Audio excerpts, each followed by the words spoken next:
Hi all. നമ്മൾ മനുഷ്യര് പല സാഹചര്യങ്ങളിലും ചെറിയ കള്ളങ്ങളൊക്കെ പറയുന്നവരാണ്. അത് മനുഷ്യന്റെ നോർമൽ ബിഹേവിയറിന്റെ ഒരു ഭാഗമാണ് കള്ളങ്ങൾ പറയുക എന്നുള്ളത്. അപ്പൊ കള്ളങ്ങൾ പറയുന്നതിന് പല കാരണങ്ങൾ ഉണ്ടായിരിക്കാം. ചിലപ്പോൾ ഓപ്പോസിറ്റ് നിൽക്കുന്ന ആളുടെ ഫീലിങ്സ് ഹർട്ട് ചെയ്യാതിരിക്കാനായിരിക്കാം കള്ളം പറയുന്നത്. അല്ലാന്നുണ്ടെങ്കിൽ നമ്മുടെ തന്നെ സമാധാനം പ്രൊട്ടക്ട് ചെയ്യാൻ ഒരു വഴക്ക് വേണ്ട എന്നുള്ള രീതിക്കായിരിക്കും കള്ളം പറയുന്നത്. അല്ലെങ്കിൽ ചില കാര്യങ്ങൾ നമുക്ക് ചെയ്യാൻ താല്പര്യം ഇല്ലാത്തത് കൊണ്ട് അതിൽ നിന്ന് ഒഴിവാകാനായിരിക്കാം നമ്മൾ കള്ളം പറയുന്നത്.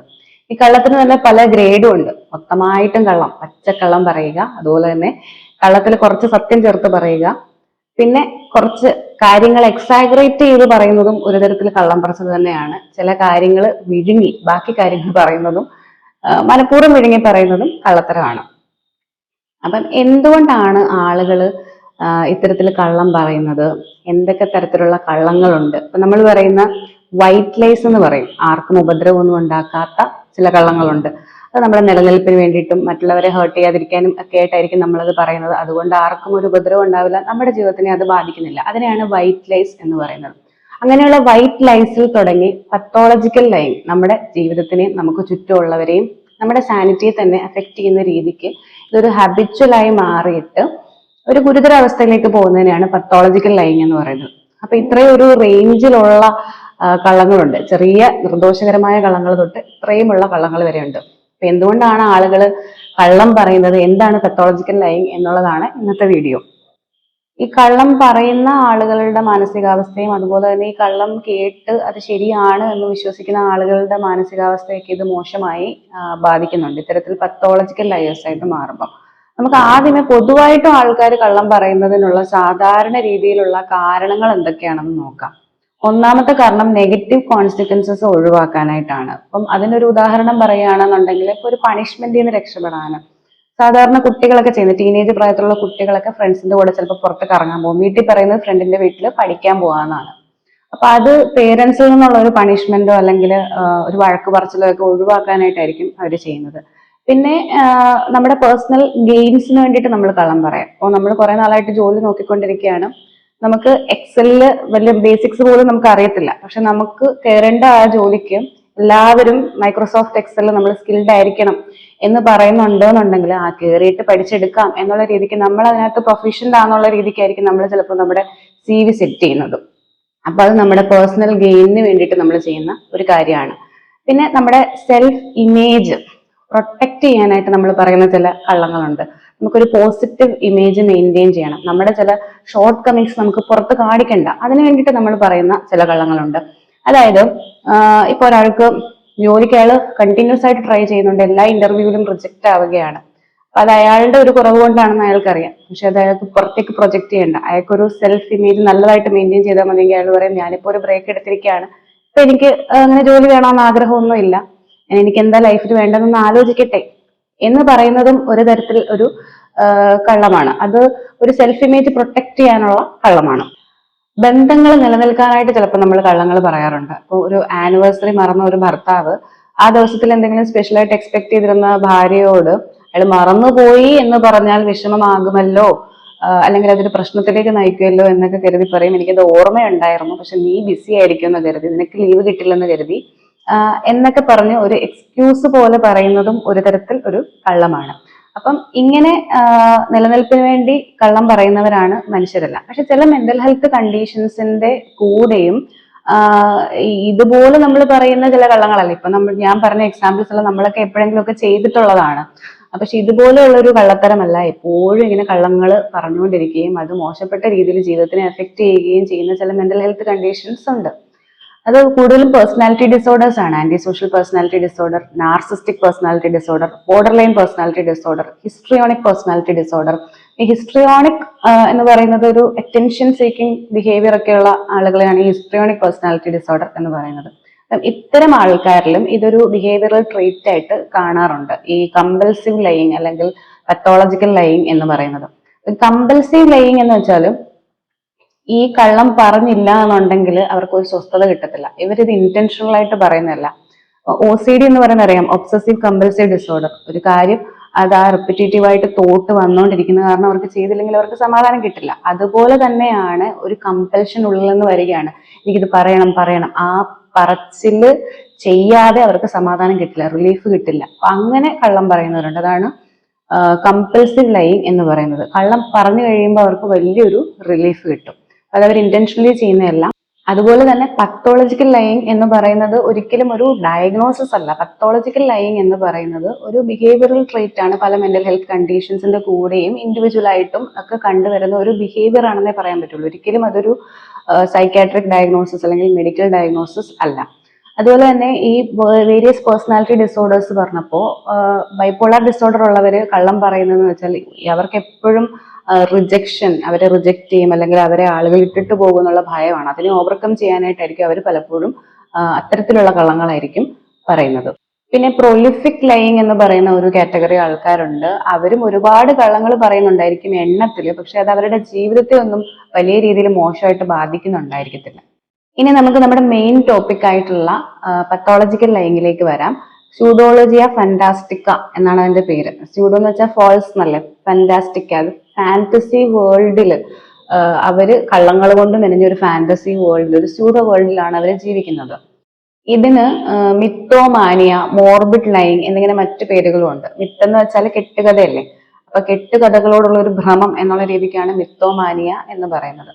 6 മാസത്തിൽ കൂടുതൽ സ്വന്തം വ്യക്തി ജീവിതത്തെ, അതുപോലെ തന്നെ ജോലിയെ, മറ്റുള്ളവരുമായിട്ടുള്ള റിലേഷൻഷിപ്സിനെ ഒക്കെ ബാധിക്കുന്ന തരത്തിലും അത്രയും അളവിലും ഇന്റൻസിറ്റിയിലും കള്ളങ്ങൾ പറയുകയും, ഒരു എണ്ണം പറയുകയാണെങ്കിൽ 5ഓ അതിലധികമോ കള്ളങ്ങൾ എന്നാണ് പറയുന്നത്. പക്ഷെ എണ്ണം മാത്രമല്ല, മെയിൻ ആയിട്ട് അവരുടെ ജീവിതത്തെ ഇത് മോശമായി ബാധിക്കുന്നുണ്ടോ എന്നാണ് നോക്കേണ്ടത്. 6 മാസ കാലയളവിൽ കൂടുതൽ ഇത്തരം ഒരു ബിഹേവിയർ പെർവേസീവ് ആയിട്ടും പേഴ്സിസ്റ്റന്റ് ആയിട്ടും അവർക്ക് പ്രശ്നം ഉണ്ടാക്കുന്ന രീതിയിൽ നിലനിൽക്കുന്നുണ്ട് എന്നുണ്ടെങ്കിൽ അതിനെയാണ് പത്തോളജിക്കൽ ലൈയിങ് എന്ന് പറയുന്നത്. ഇത് ചില ബെനിഫിറ്റ്സിനായിട്ട് ചെയ്യുന്നവരും ഉണ്ട്.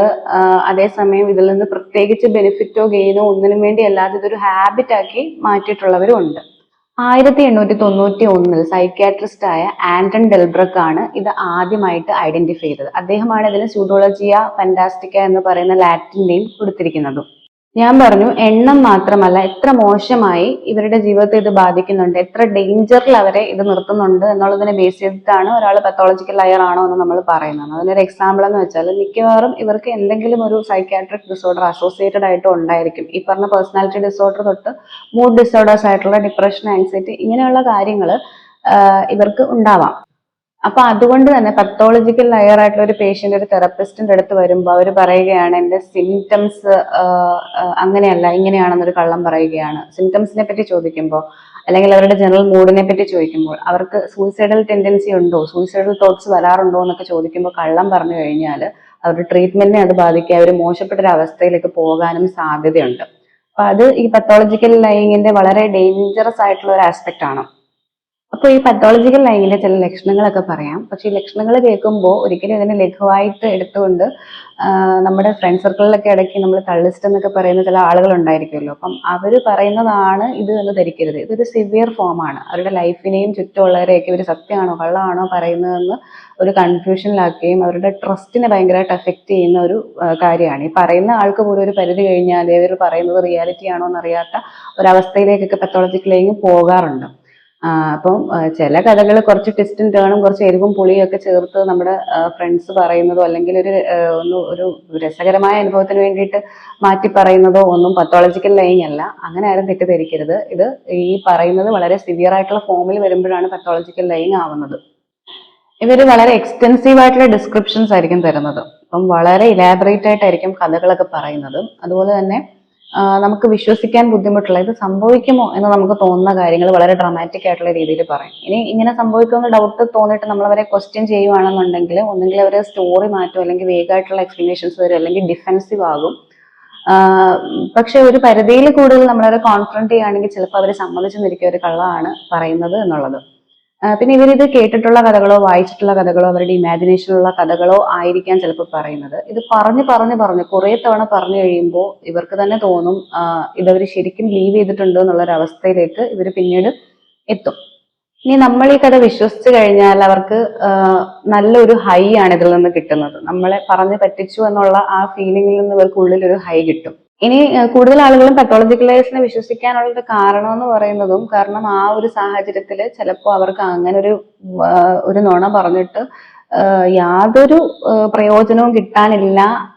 അത്തരത്തിലുള്ള കള്ളങ്ങളൊക്കെ കൂടുതലും പത്തോളജിക്കൽ ലേയേഴ്സ് പറയാറുണ്ട്. അപ്പൊ ഇവർക്ക് ഇത് പറഞ്ഞിട്ട് എന്താ ഗുണം, ഇവരിപ്പോ ഇത് കള്ളം പറഞ്ഞിട്ട് എന്തിനാ കാര്യം എന്നുള്ള ചിന്തയിൽ നിന്ന് നമ്മൾ ചിലപ്പോൾ അവരെ വിശ്വസിച്ചേക്കാം. ഇവര് ഈ കള്ളക്കഥകൾ പറഞ്ഞു പറഞ്ഞ് ഇത് ഇവർക്ക് സത്യമായിട്ട് മാറും. ആ സത്യം അവരുടെ ഒരു റിയാലിറ്റി ആയിട്ട് മാറി ആ ഒരു ഫാന്റസി വേൾഡിലാണ് അവര് ജീവിക്കുന്നത്. അപ്പോ it will reach A level, delusion എന്ന് നമുക്ക് പറയാൻ പറ്റത്തില്ല. കാരണം ഡെല്യൂഷൻ എന്ന് പറയുന്ന ഒരു ഫോൾസ് ബിലീഫ് ആണ്. ഇപ്പം ഡെല്യൂഷൻ എന്ന് പറയുന്നത് ഇന്ന ആൾ എന്നെ കൊല്ലും എന്ന് ഞാൻ ഭയങ്കരമായിട്ട് വിശ്വസിക്കുന്നുണ്ട്. ഒരു എവിഡൻസും ഇല്ല, പക്ഷെ ഞാൻ അങ്ങ് വിശ്വസിക്കുകയാണ്. എത്ര എവിഡൻസ് വെച്ചിട്ട് ആര് പറഞ്ഞാലും ഇല്ല അയാൾ നിന്നെ കൊല്ലില്ല എന്ന് പറഞ്ഞാലും ഞാൻ വിശ്വസിക്കില്ല. അതാണ് ഡെല്യൂഷണൽ ഡിസോർഡർ എന്ന് പറയുന്നത്. അതിനകത്തൊരു ഇന്റൻഷനോ അത് കള്ളം പറയുന്ന കാര്യങ്ങളോ അതും ഇല്ല. ഇത് ഇന്റൻഷനൽ ആയിട്ട് കള്ളം പറഞ്ഞ് ആ കള്ളമാണ് സത്യം എന്ന് വിശ്വസിക്കേണ്ടി വരുന്ന ഒരു അവസ്ഥയിലേക്ക് എത്തും. അതൊരിക്കലും ഡെല്യൂഷൻ അല്ല. പക്ഷെ ഇങ്ങനെ ഒരു അവസ്ഥയിലേക്ക് എത്തുന്നത് കൊണ്ട് തന്നെ പോളിഗ്രാഫ് പോലെയുള്ള ടെസ്റ്റുകളിൽ വളരെ സ്കിൽഡ് ആയിട്ടുള്ള പത്തോളജിക്കൽ ലയേഴ്സ് പറഞ്ഞ് നല്ല തെളിഞ്ഞ പത്തോളജിക്കൽ ലയേഴ്സ് കള്ളം പറയുകയാണെങ്കിൽ പോളിഗ്രാഫിനെ ഡിറ്റക്ട് ചെയ്യാൻ പറ്റത്തില്ല. അപ്പൊ പോളിഗ്രാഫ് വെച്ചിട്ട് പല പഠനങ്ങളും പത്തോളജിക്കൽ ലയേഴ്സിനെ വെച്ചിട്ട് അവർ കള്ളമാണ് എന്ന് പറയാവുന്ന ഒരു കാര്യം വെച്ചിട്ട് അത് പോളിഗ്രാഫ് ഡിറ്റക്ട് ചെയ്യുന്നുണ്ടോ എന്ന് നോക്കിയിട്ട് പോളിഗ്രാഫിന്റെ ആക്യുറസിയും ക്വാളിറ്റിയും ഡിറ്റർമിൻ ചെയ്യാനായിട്ട് പത്തോളജിക്കൽ ലയേഴ്സിനെ യൂസ് ചെയ്യാറുണ്ട്. ഒരാൾക്ക് പോളിഗ്രാഫിനെ ഇങ്ങനെ വിഷ്യേറ്റ് ചെയ്യാൻ പറ്റുന്നുണ്ടെങ്കിൽ അതിനർത്ഥം എന്ന് വെച്ചാൽ അയാൾ വളരെ സ്കിൽഡ് ആയി കഴിഞ്ഞു, അല്ലെങ്കിൽ അയാളുടെ അവസ്ഥ ഒരു പത്തോളജിക്കൽ ലെയർ എന്നുള്ള രീതിക്ക് വളരെ മോശമാണ് എന്നാണ്. ഈ പത്തോളജിക്കൽ അതിന്റെ റൂട്ട് കോസിലേക്ക് ചെല്ലുമ്പോൾ ഇന്നതാണ് ഇതിന് കാരണം നമുക്ക് പോയിന്റ് ഔട്ട് ചെയ്യാൻ പറ്റത്തില്ല. പലർക്കും പല കാരണങ്ങളായിരിക്കും. ചിലർക്ക് നമുക്ക് ഹിസ്റ്ററി ചോദിച്ചു വരുമ്പോൾ ഒരു കാരണം കിട്ടണം എന്നൊന്നുമില്ല. പക്ഷെ ചൈൽഡ്ഹുഡ് ട്രോമ എന്ന് പറയുന്നത് ഇതിന്റെ ഒരു മേജർ കാരണമായിട്ട് കുറെ അധികം കേസുകളിൽ ഒരു കാരണമായിട്ട് കണ്ടെത്തിയിട്ടുണ്ട്.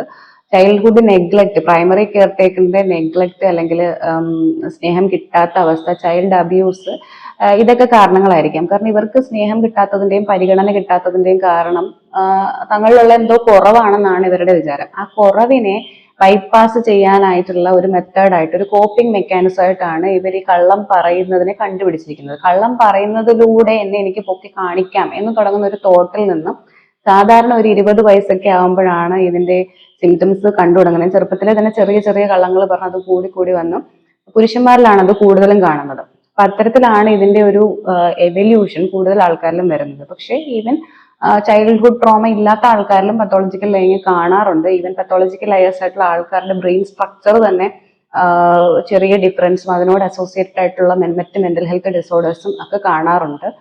ജനറ്റിക് പ്രിഡിസ്പോസിഷൻ ഉണ്ടോ എന്നും മറ്റ് മെന്റൽ ഹെൽത്ത് എല്ലാ അസുഖങ്ങളിലും പറയുന്നത് പോലെ തന്നെ ഇതിലും അത്തരം കാര്യങ്ങളൊക്കെ ഉണ്ട്. പക്ഷെ ചൈൽഡ്ഹുഡ് ട്രോമ ഒരു മേജർ ഫാക്ടറാണ്. പത്തോളജിക്കൽ ലൈങ് എന്നുള്ള ബിഹേവിയറൽ ട്രീറ്റ് അല്ലാതെ ശരിക്കും കള്ളം പറയുന്ന ഡയഗ്നോസബിൾ ആയിട്ടുള്ള സൈക്യാട്രിക് ഡിസോർഡേഴ്സ് തന്നെ ഉണ്ട്. അതിൽ ഒരു എക്സാമ്പിൾ ആണ് മഞ്ചോസൺ സിൻഡ്രോം എന്ന് പറയുന്നത്. മഞ്ചോസൺ എന്ന് പറയുന്ന ഒരു ഫിക്ഷണൽ ക്യാരക്ടറാണ്. അത് ഇങ്ങനെ ബെഡായി ഒക്കെ പറഞ്ഞില്ലാത്ത കാര്യങ്ങളൊക്കെ വീമ്പ് പറയുന്ന ഒരു സോഷ്യൽ സെറ്ററിക്കൽ ആയിട്ടുള്ള ക്യാരക്ടറാണ് മഞ്ചോസൺ എന്ന് പറയുന്നത്. ഒരു ബുക്കിൽ റോദർ എഴുതിയ ഒരു ക്യാരക്ടറാണ്. പുസ്തകം വായിച്ചിട്ടുള്ളവരുണ്ടെന്നുണ്ടെങ്കിൽ കമന്റ് ചെയ്യുക. അപ്പോൾ ഈ മഞ്ചോസൺ സിൻഡ്രോം എന്ന് പറയുന്നത് നമ്മൾ ഇല്ലാത്ത ഒരു അസുഖം ഉണ്ടെന്ന് കാണിക്കുന്നതിനാണ് മഞ്ചോസൺ സിൻഡ്രോം എന്ന് പറയുന്നത്. മഞ്ചോസൺ സിൻഡ്രോം ഒരു നമ്മൾ കാഷ്വൽ ആയിട്ട് പറയുന്ന ഒരു വാക്കാണ്. ശരിക്കും ആ അസുഖത്തിന്റെ പേര് ഫക്ടീഷ്യസ് ഡിസോർഡർ അപ്പോൺ സെൽഫ് എന്നാണ് പറയുന്നത്. നമുക്ക് അസുഖമുണ്ട് എന്ന് അഭിനയിച്ചിട്ട് നമുക്ക് കെയർ കിട്ടാനായിട്ട് കള്ളം പറയുന്നതിനാണ് മഞ്ചോസൺ സിൻഡ്രോം എന്ന് പറയുന്നത്. അതുപോലെ തന്നെ മഞ്ചോസൺ സിൻഡ്രോം ബൈ പ്രോക്സി ഉണ്ട്. സാധാരണ അമ്മമാര് കുഞ്ഞുങ്ങൾക്ക് അസുഖം ഉണ്ടെന്ന് കാണിച്ചിട്ട് അവരുടെ ബൈസ്റ്റാൻഡർ എന്നുള്ള രീതിക്ക് കെയർ കിട്ടാനായിട്ട് കള്ളം പറയുന്നതിനാണ് മഞ്ചോസൺ സിൻഡ്രോം ബൈ പ്രോക്സി എന്ന് പറയുന്നത്. അപ്പം ഈ കുട്ടികളെയും കൊണ്ട് ചിലപ്പോൾ അവരെ വൊമിറ്റിങ് ഇൻഡ്യൂസ് ചെയ്തിട്ട് ആശുപത്രി കൊണ്ടുപോവുക. ഇനി യൂറിനറി ഇൻഫെക്ഷൻ ആണെന്ന് പറഞ്ഞാൽ ആശുപത്രി കൊണ്ടുപോയിട്ട് യൂറിനറി സാമ്പിൾ എടുത്ത് കൊടുക്കാൻ പറയുമ്പോൾ യൂറിനിൽ സ്വന്തം രക്തം മിക്സ് ചെയ്യുക. അങ്ങനെ പനിയാണ് ചുമയാണ് എന്നൊക്കെ കള്ളം പറഞ്ഞ കുട്ടികളെ കൊണ്ട് ആശുപത്രിയിൽ പോവുക. അപ്പം അൺനെസസറി ആയിട്ട് അവരെ ചിലപ്പോൾ അഡ്മിറ്റ് ചെയ്യും, മരുന്ന് കുത്തിവെക്കും. അപ്പം ഇതൊരു ഫോം ഓഫ് ചൈൽഡ് അബ്യൂസ് ആണ്. കുട്ടികളെ അനാവശ്യമായിട്ടുള്ള സൈക്കോളജിക്കൽ സ്ട്രെസ്സും ഫിസിക്കൽ സ്ട്രെസ്സും കൊടുക്കുന്നതുകൊണ്ട് തന്നെ അമ്മയുടെ ഭാഗത്തുനിന്ന് ഉണ്ടാകുന്ന ഒരു ചൈൽഡ് അബ്യൂസ് ആയിട്ടാണ് ഇത് കണക്കാക്കുന്നത്. പിന്നുള്ള ഒരു അവസ്ഥയാണ് കൊർസക്കോഫ് സിൻഡ്രോം എന്ന് പറയും. കൊർസക്കോഫ് സിൻഡ്രോം എന്ന് പറയുന്നത് ക്രോണിക് ആയിട്ടുള്ള ആൽക്കഹോളിക് അബ്യൂസിൽ വരുന്ന ഒരു മെമ്മറി ലോസ് ഉണ്ടാകുന്ന അസുഖമാണ് കൊർസക്കോഫ് സിൻഡ്രോം എന്ന് പറയുന്നത്. അപ്പൊ ഒരിക്കലും ഇതൊരു കള്ളം പറയലാണോ എന്ന് ചോദിച്ചാൽ ഐ എം നോട്ട് ഷുവർ. കാരണം കള്ളം പറയുന്നത് ഇതിലൊരിക്കലും ഇന്റൻഷണൽ ആയിട്ടോ ഡെലിബറേറ്റ് ആയിട്ടോ പറയുന്നതല്ല. ഇവർക്ക് ശരിക്കും മെമ്മറി ലോസ് ഉള്ളത് കൊണ്ട് തന്നെ പുതിയ മെമ്മറീസ് ഫോം ചെയ്യാനായിട്ട് ഇവർക്ക് സാധിക്കത്തില്ല. അതുപോലെ തന്നെ ലോങ് ടേം മെമ്മറീസിലും ഇവർക്ക് ഇടയ്ക്കിടയ്ക്ക് മെമ്മറി ഡെഫിസിറ്റ് ഏരിയാസ് ഉണ്ടായിരിക്കും. അപ്പൊ ആ മെമ്മറി ഗ്യാപ്പുകളെ ഫില്ല് ചെയ്യാനായിട്ടാണ് ഇവർ നോക്കുന്നത്.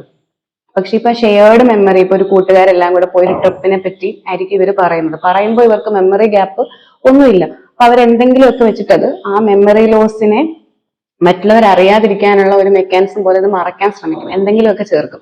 അപ്പൊ കൂടെ നിൽക്കുന്നവർക്ക് മനസ്സിലാകും ഇത് കള്ളാണ്, ഇങ്ങനെ അല്ലല്ലോ അത് അന്ന് സംഭവിച്ചത് എന്ന് അവർ ചിന്തിക്കും. അപ്പോൾ ഇയാളൊരു കള്ളനായിട്ട് മുദ്ര കുത്തപ്പെടും. ഇങ്ങനെ ചെയ്യുന്നതിനെ കൺഫാബുലേഷൻ എന്നാണ് പറയുന്നത്. ഇതുണ്ടാകുന്നത് കൊർസക്കോഫ് സിൻഡ്രോമിലാണ്. ഇനി ഒരാൾ ഒരു പത്തോളജിക്കൽ ലയർ ആണെന്നുണ്ടെങ്കിൽ അയാളുടെ ചുറ്റുമുള്ളവരെ അത് എഫക്ട് ചെയ്യും. അതുപോലെ തന്നെ അയാളുടെ മെന്റൽ ഹെൽത്തിനെ അത് വളരെയധികം ബാധിക്കുന്നുണ്ട്. എപ്പോഴും കള്ളം പറയുന്ന ഒരാൾക്ക് സെൽഫ് എസ്റ്റീം വളരെയധികം കുറവായിരിക്കും, അയാൾക്ക് കുറ്റബോധം ഉണ്ടായിരിക്കും, നാണക്കേടുണ്ടായിരിക്കും, കുറെ അധികം നെഗറ്റീവ് ഇമോഷൻസിലൂടെ അയാൾ കടന്നു പോകുന്നുണ്ട്. അതുപോലെ തന്നെ എപ്പോഴും ഈ പറഞ്ഞ കള്ളം ഓർത്തിരിക്കുക എന്നുള്ള ഒരു കോഗ്നിറ്റീവ് ബർഡൻ അയാളുടെ ഉള്ളിലുണ്ട്. ഇപ്പം സാധാരണ സെലിബ്രിറ്റീസ് ഒക്കെ ഇന്റർവ്യൂലൊക്കെ വന്നിരുന്ന് പറയില്ല, ഞാൻ കള്ളം പറയാറില്ല, കാരണം ആ കള്ളം പറഞ്ഞത് ഓർത്ത് വെക്കാനുള്ള ഓർമ്മ എനിക്കില്ല, കള്ളം പറയുകയാണെങ്കിൽ അത് ഓർത്തിരിക്കണ്ടേ എന്ന് പറയുന്നത് പോലെയാണ് ഇവർക്ക് ആ കള്ളം ഓരോ സിറ്റുവേഷൻ അനുസരിച്ച് അഡ്ജസ്റ്റ് ചെയ്ത് ബെൻഡ് ചെയ്ത് പറയാനും ആ കഥ മാറിപ്പോകാതിരിക്കാനും ഒക്കെ സൂക്ഷിക്കുന്നുണ്ട്. ഇവരെപ്പോഴും ഒരു ബർഡൻഡ് ആയിരിക്കും, അവരെപ്പോഴും വിജിലന്റ് ആയിരിക്കേണ്ടത് അത്യാവശ്യമാണ്. ഇനി ഇവരുടെ ചുറ്റുമുള്ളവരിലേക്ക് വരുമ്പോൾ ആർക്കും ഇവരുമായിട്ടൊരു ട്രസ്റ്റ് ബിൽഡ് ചെയ്യുക എന്ന് പറയുന്നത് ഭയങ്കര ഡിഫിക്കൽട്ടാണ്, അല്ലെങ്കിൽ ഇമ്പോസിബിൾ ആണെന്ന് പറയാം. അതുകൊണ്ട് തന്നെ ഇവര് ഫ്രണ്ട്സിനെയും ഫാമിലിയും റൊമാൻറ്റിക് റിലേഷൻഷിപ്സ് ഉണ്ടെങ്കിൽ അതൊക്കെ പയ്യെ ലൂസ് ചെയ്ത് തുടങ്ങും. ഒരു പത്തോളജിക്കൽ ലെയറിന്റെ കൂടെ ജീവിക്കുക എന്ന് പറയുന്നത് ഭയങ്കര ബുദ്ധിമുട്ടായിട്ടുള്ള ഒരു കാര്യമാണ്. നമ്മളവരെ ബ്ലെയിം ചെയ്തിട്ടും കാര്യമില്ല, നമ്മൾ റിയാലിറ്റിയിലാണോ ജീവിക്കുന്നതെന്ന് നമുക്ക് അറിയാത്ത ഒരു അവസ്ഥ വരും. അതായത് നമ്മൾ എപ്പോഴും ഗ്യാസ്ട്രിക്റ്റ് ആവുന്ന ഒരു അവസ്ഥ വരും. നമ്മൾ തന്നെ, ഞാൻ ചിന്തിക്കുന്നത് ശരിയാണോ, ഇയാൾ പറയുന്നത് ശരിയാണോ, ഇതിൽ ഏതാണ് ശരി, എന്താണ് ഞാൻ വിശ്വസിക്കേണ്ടത് എന്നൊരവസ്ഥയിലേക്ക് നമ്മൾ എത്തും. അപ്പൊ നമ്മളെ തന്നെ ടോർച്ചർ ചെയ്യുന്നതിന് തുല്യമാണത്. ഇനി നിങ്ങളൊരു ബിസിനസ്സിലാണ്, അല്ലെങ്കിൽ നിങ്ങളൊരു ഒക്യുപ്പേഷണൽ പ്ലേസിലാണ്, നിങ്ങൾ ഇതുപോലെ ഒരു പത്തോളജിക്കൽ ലയർ ആണെന്നുണ്ടെങ്കിൽ നിങ്ങളുടെ ക്രെഡിബിലിറ്റി നഷ്ടപ്പെടും, നിങ്ങളുടെ റെപ്യൂട്ടേഷൻ നഷ്ടപ്പെടും. അപ്പൊ അങ്ങനെ നിങ്ങൾക്ക് മാനനഷ്ടം, ധനനഷ്ടം, ഇങ്ങനെയുള്ള കാര്യങ്ങളൊക്കെ ഉണ്ടാവാം. അപ്പൊ ഈ വീഡിയോ കണ്ടുകൊണ്ടിരിക്കുന്ന ആർക്കെങ്കിലും, അല്ലെങ്കിൽ അവർക്ക് ചുറ്റുമുള്ളവർക്കെങ്കിലും ഇങ്ങനത്തെ ഒരു ബിഹേവിയർ നിങ്ങൾക്ക് നിങ്ങളുടെ ലൈഫിൽ പ്രശ്നം ഉണ്ടാക്കുന്നുണ്ട് എന്ന് തോന്നുന്നുണ്ടെങ്കിൽ തീർച്ചയായിട്ടും നിങ്ങൾ പ്രൊഫഷണൽ ഹെൽപ്പ് എടുക്കുക. ഒരു തെറാപ്പിസ്റ്റ് അല്ലെങ്കിൽ ഒരു കൗൺസിലിംഗ് സെഷൻ നിങ്ങൾ അറ്റൻഡ് ചെയ്യുക തന്നെ വേണം. കാരണം ഈ പ്രശ്നം ഇങ്ങനെ അൺഅറ്റൻഡഡ് ആയിട്ട് വിട്ടാൽ ഇത് കൂടി വരികയുള്ളൂ. അപ്പോൾ ഇത് ഇവരുടെ ബ്രെയിൻ അങ്ങനെ വയർഡ് ആയതുകൊണ്ടാണ് അങ്ങനെ അവർ പറയുന്നത്. അവർ ബ്ലെയിം ചെയ്തിട്ട് കാര്യമില്ല, അവർക്ക് ആവശ്യമായിട്ടുള്ള ഹെൽപ്പ് കൊടുക്കുകയും അതുപോലെ തന്നെ ഡെലിബറേറ്റ് ആയിട്ട് അവർ തന്നെ, ഇപ്പൊ അവർക്ക് കള്ളം പറയാനാണ് ടെൻഡൻസി, ആ ടെൻഡൻസിക്കെതിരെ ഉള്ള പ്രാക്ടീസുകൾ, മൈൻഡ് എക്സസൈസുകൾ ചെയ്യുക. ഡെലിബറേറ്റ് ആയിട്ട് സത്യങ്ങൾ പറയാനായിട്ട് ശ്രമിക്കുക, ഇതിന്റെ ഓപ്പോസിറ്റ് ആയിട്ട്, ഫ്ലോയ്ക്കെതിരായിട്ട് എന്നുള്ളതാണ് ഇതിന്റെ ഒരു ചെയ്യാൻ പറ്റുന്ന ഒരു ടെക്നിക്ക് എന്ന് പറയുന്നത്. ഇനി മറ്റേതെങ്കിലും ഒരു മെന്റൽ ഹെൽത്ത് ഡിസോർഡറിന്റെ ഭാഗമായിട്ടാണ് നിങ്ങൾക്ക് ഈ ഒരു ബിഹേവിയറൽ പ്രശ്നം വന്നിട്ടുള്ളതെന്നുണ്ടെങ്കിൽ ആ ഒരു മെന്റൽ ഹെൽത്ത് ഡിസോർഡറിന് നിങ്ങൾ ട്രീറ്റ്മെന്റ് എടുക്കുകയും കൗൺസിലിംഗ് എടുക്കുകയും ചെയ്യുമ്പോൾ തന്നെ നിങ്ങൾക്ക് ഈ ബിഹേവിയറൽ പ്രശ്നവും താനെ കുറഞ്ഞു തുടങ്ങും.